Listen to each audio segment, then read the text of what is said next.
Amém? Graças a Deus por isso, amém e amém. Estamos em uma série, a série do nosso Natal. Por sinal, quem gostou aí das nossas músicas de Natal? Eu achei Broadway, achei um negócio assim, uau, esse pessoal aqui é diferenciado. Enfim, lindas canções, falando de Jesus, o nosso Salvador, como a luz do mundo, porque esse é o nosso tema. O tema de Natal de 2018 é a luz do mundo. E por sinal também é o tema dessa série de mensagens. Domingo passado nós escutamos na pregação que Jesus, primeiro, ele é a luz do mundo porque ele é o caminho. E a luz, ela aponta o caminho, ela ilumina o caminho. Então nós abordamos a vida de Jesus a partir dessa perspectiva, Jesus como caminho. E hoje nós vamos para a segunda parte dessa série. Veremos que Jesus é a luz do mundo porque ele é a verdade. Ele é a verdade. Leia comigo Isaías capítulo 9, verso 2. O profeta, ele diz assim: o povo que caminhava em trevas viu uma grande luz, e sobre os que viviam na terra da sombra da morte raiou uma luz. Aqui o profeta, ele está antevendo a vinda de Jesus. Quando ele viesse, ele seria como um raio de luz que penetra as densas trevas da existência humana. João capítulo 1, no versículo 4, diz: nele estava a vida, falando sobre Jesus, e esta era a luz dos homens. Jesus é sem dúvida alguma essa luz. Uma das propriedades mais importantes da luz é a capacidade que ela tem de revelar algo, de mostrar mais claramente alguma coisa. Eu vou dar uma ilustração para você entender o que eu estou falando. Aqui nessa sacola eu tenho alguns objetos e eu vou mostrar e você vai daí sugerir, enfim, tentar descobrir o que são esses objetos. Mas eu vou colocar um obstáculo para dificultar. Eu vou pedir para as luzes serem desligadas. Então, do final do auditório até o começo, até a parte lá, isso. Eita! Tem um pessoal batendo foto que é isso aí. Está burlando o sistema. Bom, vamos lá. Começando aqui, primeiro objeto, vou levantar aqui. O que seria esse objeto aqui, na minha mão? Como? Uma régua. Na minha mão direita. Culto passado teve uma pessoa que disse assim: o microfone. Na minha mão direita, vai. O quê? Uma Bíblia não. Papel, estojo, não. Calma aí, deixa eu tentar, o celular também não.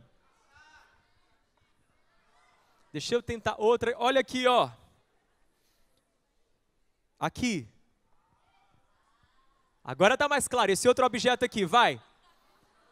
É meu retangular, como é? Olha aí, alguém disse o quê? Um bis. O pessoal daqui da frente, vocês também ficam, né? Quebrando a dinâmica, quem está aqui na frente. Não, vamos tentar outra aqui. O bis também, porque papel laminado também é fácil, né? Esse aqui é legal, esse último aqui. Viu o culto passado. Estava servindo na internet. É a unção da gaiatice nessa igreja. Esse último objeto aqui, vai. Não, quem sabe não pode, tem que ser a pessoa que ainda não viu, vai. Como é? Um papel? Não, não é papel. Como? Caneta? Não, caneta não, é redondo e é grande, irmão, não dá para ser caneta. Acende a luz aí, acende a luz. No outro teve uma pessoa que disse, é uma lâmpada. Meu filho, é um melão. Não tem nada a ver. É um melão, era um bis, era um papel higiênico. Então, acontece. Escuta bem, é uma ilustração simples, mas tem um princípio que eu quero que você aprenda com ela. E o princípio é o seguinte: sem luz, nós não enxergamos as coisas devidamente. Sem luz, a gente até tem um palpite, mas a gente não tem convicção, a gente não tem uma certeza. A gente diz, eu acho, a gente não diz, é. Sem luz, nós perdemos a precisão na nossa visão.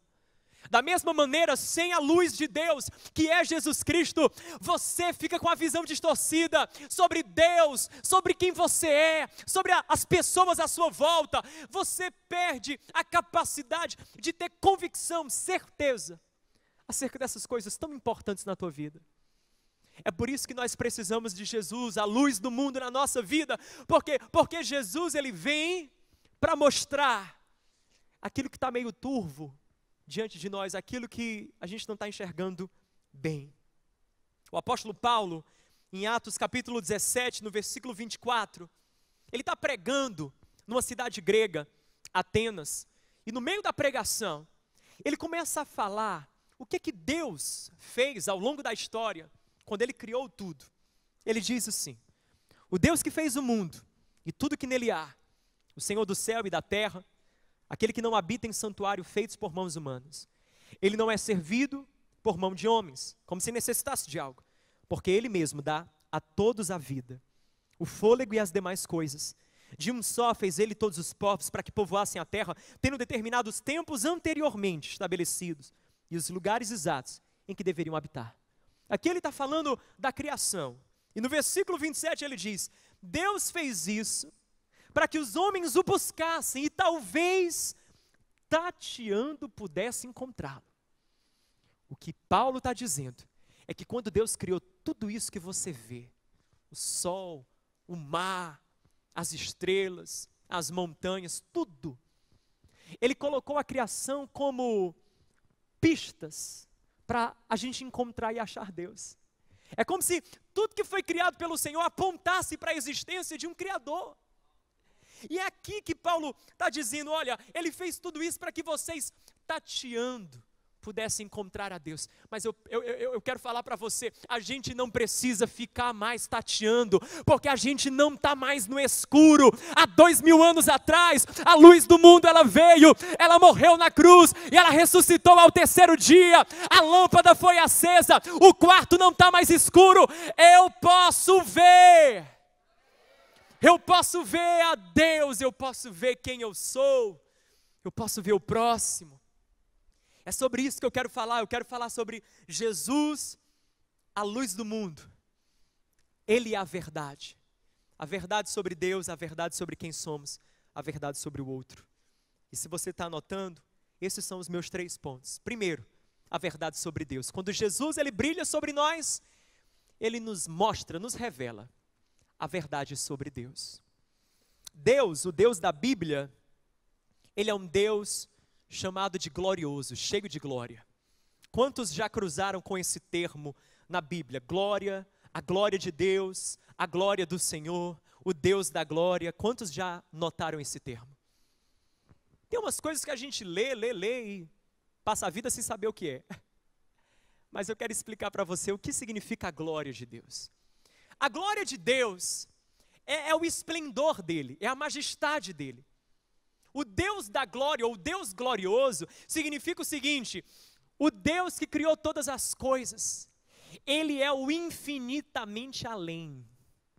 Ele é tão acima de tudo que a gente conhece, que a gente toca, que a gente vê, que a melhor palavra para falar sobre Ele é glória. Ele é um Deus cheio de glória. Tem um teólogo, o Karl Barth, que ele disse assim: Deus é o totalmente outro. É como se... olha, tudo que você já viu, já estudou, já leu, com quem você já conversou, pronto, Deus é mais, Deus é além, Deus está fora dessa caixa, está fora. É por isso que, por exemplo, quando Deus estava falando com Moisés, e Moisés disse, em Êxodo capítulo 30, verso 18, Senhor, mostra-me a tua glória. O que é que Deus fala para Moisés? Ele diz: Moisés, calma aí, não é assim não. Versículo 20, não poderás ver a minha face, Moisés, porquanto nenhum homem verá a minha face e viverá. Deus estava dizendo: nenhuma pessoa mortal consegue assimilar a minha glória, ficar diante dela e permanecer vivo. Não tem como, não dá para você. Aqui eu aprendo o seguinte, escuta bem isso: Deus, com D maiúsculo, não é um Deus domesticado, sempre à mão. Sabe o que é? Deus nem sempre ele é previsível, nem sempre nós podemos desvendá-lo, porque Deus ultrapassa a nossa compreensão. Deus ultrapassa o nosso raciocínio, as nossas lógicas, e é por isso que tem muita gente que despreza esse Deus, dizendo assim, sabe de uma coisa? Eu não consigo acreditar num Deus que... Eu não consigo acreditar num Deus que julga pessoas, que criou o inferno, que permitiu o dilúvio, que plantou a tal da árvore lá naquele jardim. Para que ele plantou aquela árvore? Eu não consigo acreditar nesse Deus, eu não consigo acreditar num Deus que aprova esse tipo de comportamento e reprova esse outro tipo de comportamento. Eu não consigo acreditar. Sabe por que que no nosso mundo, na nossa sociedade, muita gente não consegue acreditar em Deus? Só porque Deus não se encaixa na cabeça dela. E com isso eu descubro que no nosso mundo, muita gente não está atrás de Deus, não quer Deus. O que muita gente quer é uma energia onipotente, escrava das nossas expectativas e preferências. É diferente. É uma energia. Por quê? Porque esse Deus que é uma pessoa é muito complicado. Porque se ele é pessoa, eu tenho que me relacionar com ele. E relacionamento dá trabalho. Porque tem intimidade? Não, não quero. Onipotente. Por quê? Porque quando eu passar um perrengue, eu quero a ajuda de Deus. Eu quero que ele tenha poder para me ajudar. Escravo das minhas expectativas e preferências, porque eu quero um Deus que age do jeitinho que eu quero que ele age, que faça exatamente o que eu quero que ele faça, que quando eu preciso, ele não me deixe na mão, que não me frustre, que não me decepcione. Deixa eu falar uma coisa, esse Deus que não te frustra, esse Deus que não te decepciona, esse Deus que todas as opiniões dele é exatamente iguais às suas, não é Deus. É um ídolo que você criou na sua mente. É um ser que você produziu aqui dentro e colocou sobre ele a etiqueta de Deus, mas não é Deus. Porque um Deus que se alinha com tudo que eu penso, que concorda com tudo que eu falo e que nunca me frustra, pelo amor de Deus, é um Deus que pensa igual a mim. Eu não preciso de um Deus que pensa igual a mim. Eu preciso de um Deus que saiba o que eu não sei, que pode o que eu não posso, que pense o que eu não penso, que conhece o que eu não conheço. E portanto, de vez em quando, ele vai seguir pelo caminho A, enquanto eu estava pedindo pelo caminho B. Então, para de querer que Deus caiba na sua caixa, porque esse Deus que cabe na sua caixa é muito pequeno, não vale a tua vida, não é digno da tua adoração, não é glorioso, é alguma outra coisa, menos glorioso. O Deus glorioso é o totalmente outro, é o infinitamente além. Você está entendendo? É por isso, meu querido, que às vezes, quando a gente não entende nada, a gente tem que compreender que Deus não nos deve explicação. A gente é que deve confiança a Ele. É incrível, nós adultos, você, mãe, pai, passa a vida ensinando os teus filhos a te obedecerem, mesmo quando eles não te entendem. Você diz para ele, mas você tem que fazer o que eu estou dizendo. Por quê, pai? Só faça, confie. Mas quando nós temos que confiar em Deus, Ele tem que nos explicar e nos dar satisfação. Que é isso? A gente cobre uma posição dos nossos, a gente tem outra diante de Deus. É por isso que está na moda o Jesus hippie, o Deus do politicamente correto. Deus não pode deixar de gostar de certas coisas, Deus não pode desaprovar. Mas por que Ele não pode? Porque Ele tem que se moldar o que a gente acha, o que a gente quer, o que a gente pensa, o que é, meu Deus, que Deus é esse? Em nome de Jesus, liberta a tua mente desse Deus escravo das suas preferências e começa a elevar os teus pensamentos para o plano dEle. Ele é Deus. No dia que eu entendi que Deus é Deus com D maiúsculo, que Ele não deve nada a ninguém, que Ele é, e ponto final. Parou dilema, parou crise existencial, parou. A pessoa morreu, faleceu. A gente orou, porque isso acontece demais na igreja. A gente ora. Dias depois a gente está lá, orando no velório, no funeral. E aí, como é que é? Como é que faz? Por que é que Deus permitiu isso? Deus é Deus. Ponto final. Ponto final. Vamos parar de condicionar, sabe, Deus aos nossos achismos. É isso, gente. ponto final. Ele é Deus e ponto final. É aqui que entra o que eu estou tentando te falar, que mesmo Deus sendo tão glorioso, mesmo Deus sendo tão grande, mesmo Deus sendo tão poderoso, mesmo Deus de vez em quando agindo de uma maneira que a gente não consegue captar, que a gente é pequeno demais, porque você sabe que a gente é pequeno, né? Você já reparou quão pequeno você é? Você já parou para refletir o quão pequeno você é? Você tem certeza que já parou? Eu vou ajudar você a você perceber que a gente é pequeno, viu? Mas não é pouco não, é muito.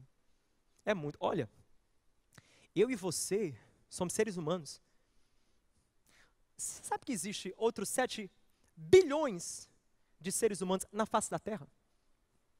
Na face da Terra, só na face da Terra. Ou seja, quem é você? Você é um dentre outros 7 bilhões de seres humanos que tem na face da Terra. E o ser humano é uma espécie só, o Homo sapiens é uma espécie só. Dentre outras 3 milhões de espécies que habitam o planeta Terra. E você sabia que o planeta Terra é só um planeta? Que gira em torno de uma estrela chamada Sol? E que o Sol é só uma estrela, dentre outras 10 bilhões de estrelas que existem na Via Láctea, que é uma galáxia, que é apenas uma, porque existem outras 20 bilhões de galáxias no universo. Então quem somos nós? A gente está aqui, ó. Em 20 bilhões de galáxias, uma é a Via Láctea. Nessa uma galáxia tem 10 bilhões de estrelas, uma é o Sol. Nessa uma que é o Sol, tem um monte de planetas girando, uma é a Terra. Nessa Terra tem mais ou menos aí uns 3 milhões de espécies, o ser humano é só uma. E nessa espécie chamada ser humano tem outros 7 bilhões competindo com você. Você captou? Gente! E a gente ainda chega para Deus e diz assim: não gostei. Eu sei mais. Por que que o Senhor permitiu isso? Mas é claro, porque eu não tenho razões para isso, eu sou Deus, que é você? Olha quem você é um entre 7 bilhões, você já entendeu. A gente é tão pequeno, mas a gente se trata como grande. Esse Deus glorioso, apesar de ser tão incrível como eu estou descrevendo, Ele decidiu se aproximar de nós. João, no prólogo do evangelho dele, diz assim: o verbo se fez carne, uau! O Deus Todo-Poderoso se vestiu da nossa humanidade. Suou, sangrou, chorou. Nasceu em Belém, Jesus de Nazaré. Esse Jesus aqui nos revela a verdade sobre Deus. Se você quer conhecer a Deus, se você está dentro desse auditório, dizendo: João, como é que eu posso me aproximar mais e mais desse Deus glorioso, desse Deus que está muito além do que eu posso compreender? Eu te falo, você vai por Jesus, porque Jesus é o retrato perfeito desse Deus. É o melhor retrato.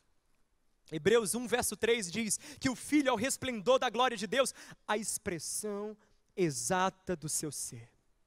A expressão exata do seu ser. Jesus, não tem retrato melhor que Jesus, quando o assunto é Deus. É no homem de Nazaré que os atributos divinos ganham formas que nós podemos compreender. Quando você olha para Jesus, você tem a melhor visão de Deus. Eu não sei qual visão você tem de Deus. Talvez até hoje, as verdades que você tem carregado sobre Deus, têm sido verdades equivocadas. Tem sido verdades alimentadas por uma tradição religiosa, uma tradição familiar. Talvez até hoje você viu Deus como um Deus indiferente, como Deus dos deístas. Esse Deus que criou tudo e depois largou a criação, deixou ela cuidando de si mesmo e foi lá ficar onde? Em algum canto bem longe. Tirou férias da gente, permanente. Talvez você pense que assim é Deus. Deus não está nem aí para a minha vida. Deus não sabe o que passo, o que penso. Talvez você tenha uma concepção de Deus assim, legalista. Quem sabe você pensa que Deus é aquele que fica assim com a caderneta na mão, anotando, contabilizando todo o pecado que você faz. Ih, pecou mais uma vez, deixa eu anotar. Anota essa daí, Gabriel. Opa, pula fora, olha aí a olhada que ele deu. Anota, Gabriel. Não esquece não que no final eu vou fazer o balancete, eu vou te pegar, eu vou com tudo com chicote para cima de você. Tem gente que pensa que Deus é assim. Deus fica, ó, só esperando a oportunidade de nos punir, quando na verdade Deus fica esperando a oportunidade de nos atrair, de nos tocar, de nos comover com a sua graça, nos constranger com o seu amor. Bom, eu não sei qual ideia você tem de Deus, mas eu sei de uma coisa: se você está querendo limpar as suas lentes em relação a Deus, o remédio é Jesus Cristo.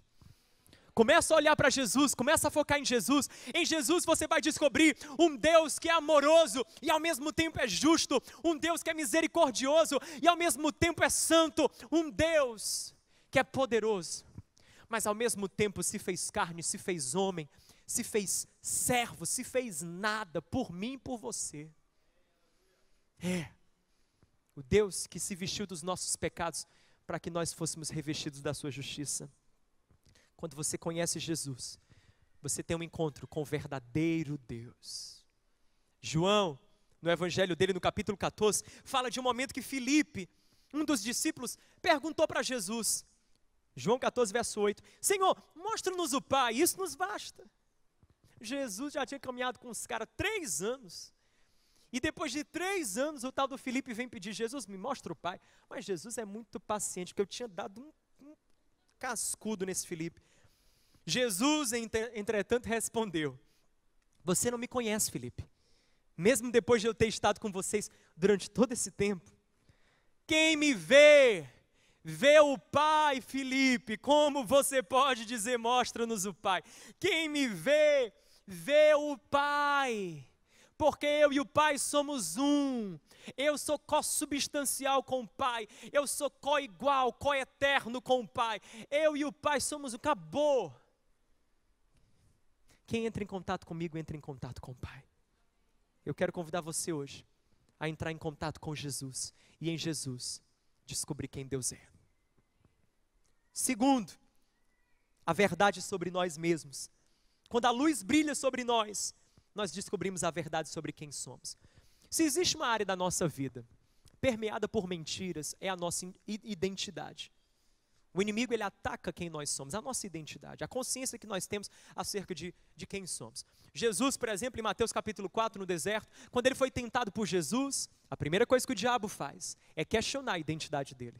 Se tu és o Filho de Deus, se tu és o Filho de Deus. Por quê? Porque uma identidade ferida é um propósito comprometido. Isso é muito forte. Isso quer dizer, quando eu não sei quem eu sou, eu também não sei para que é que eu vim aqui, o que é que eu tenho que fazer com a minha vida, para onde devo ir, qual é o meu propósito. Tudo passa pela identidade. Quantas vezes a gente vai aceitando mentiras sobre quem nós somos? A gente vai acreditando que nós somos quem a nossa família sempre diz que a gente é, quem as pessoas falam que a gente é. Acreditamos que somos o que é que na rede social fala sobre mim, os comentários que deixam. A gente vai, sabe, aceitando identidades erradas. A gente vai acreditando em fake news, as fake news sobre a nossa identidade. A gente vai se vendo pelas lentes erradas, a gente se vê pela lente do passado, a gente se vê pela lente do pecado, a gente se vê pela lente das nossas capacidades. Eu sou o que eu posso realizar, o que eu posso fazer. Aí tem gente se sentindo fracassada, tem outros se sentindo além da conta, eu sou o máximo. Meu Deus, onde é que está a nossa identidade? Onde é que está a nossa percepção sobre quem nós somos? É aqui que entra Jesus. Quando você tem a luz de Jesus brilhando sobre você, sua verdadeira identidade, ela é revelada. Pedro, em Mateus capítulo 16, versículo 16, ele teve essa experiência. A Bíblia fala que Jesus perguntou aos discípulos, quem vocês dizem que eu sou? E aí os discípulos ficaram, bom, e começaram a dar suas respostas. Pedro olhou e disse, Jesus, tu és o Cristo, tu és o Filho do Deus vivo. E quando ele respondeu isso, Jesus, ele respondeu para Pedro, Simão, eu digo que não foi carne nem sangue quem te revelou isso, foi o meu Pai que está no céu. Pois, então eu te falo uma coisa, tu és Pedro, sobre esta pedra edificarei a minha igreja. Escuta bem, quando Jesus pergunta sobre quem ele era, e Pedro responde, Pedro recebe a resposta sobre quem ele, Pedro, era. Em outras palavras, quando Pedro se encontra com a verdade acerca de quem Jesus é, ele se encontra com a verdade acerca de quem ele era.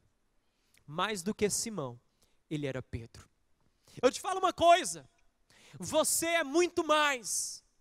Eu não sei o que andam dizendo por aí, não sei o que é que você pensa sobre você, eu não sei como é que você descreveria o indivíduo que você enxerga quando você está diante do espelho, mas eu te falo uma coisa, Deus tem as opiniões dele acerca de você, ele tem a identidade certa e melhor, a sua verdadeira versão está esperando por você em Deus, em Deus.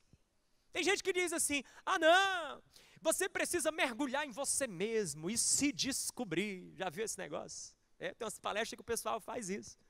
Olha, você tem que mergulhar em você para você se descobrir. Nunca entendi como é esse negócio. Você mergulha em você mesmo, não entendi. Eu sei como é que mergulha na piscina, né? Mas mergulha em mim mesmo.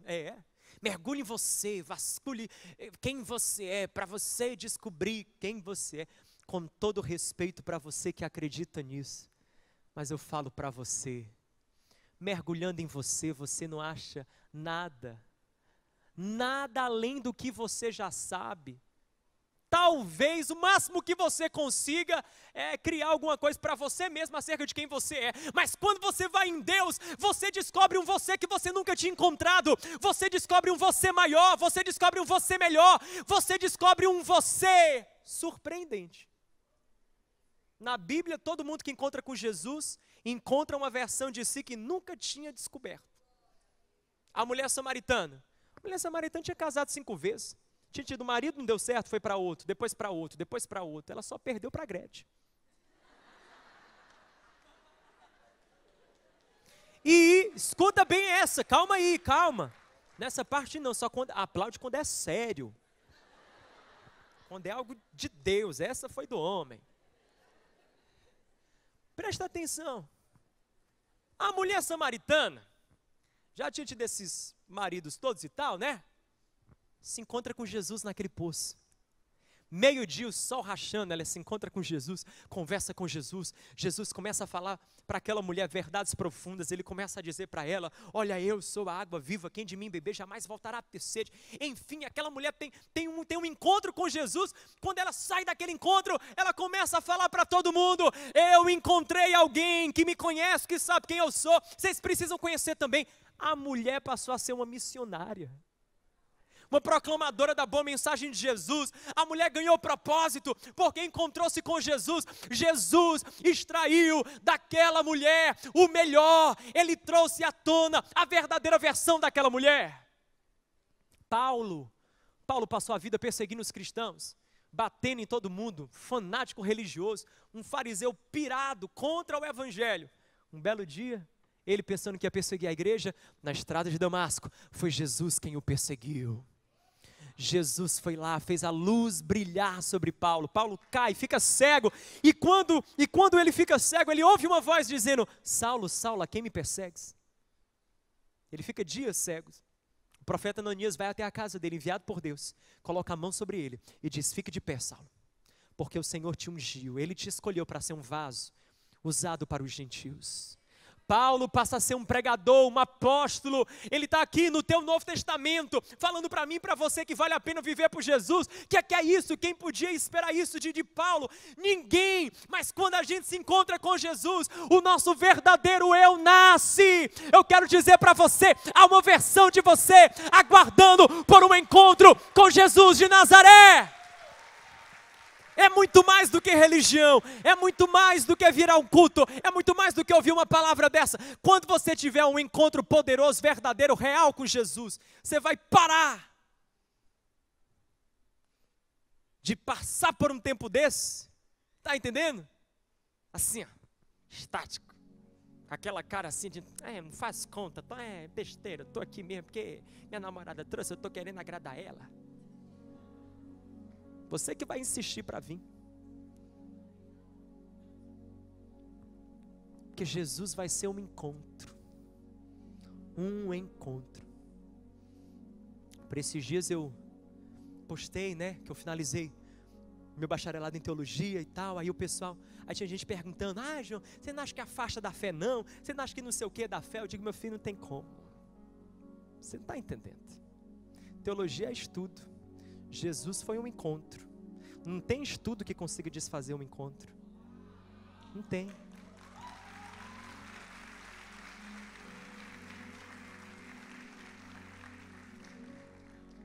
Uma pessoa é real.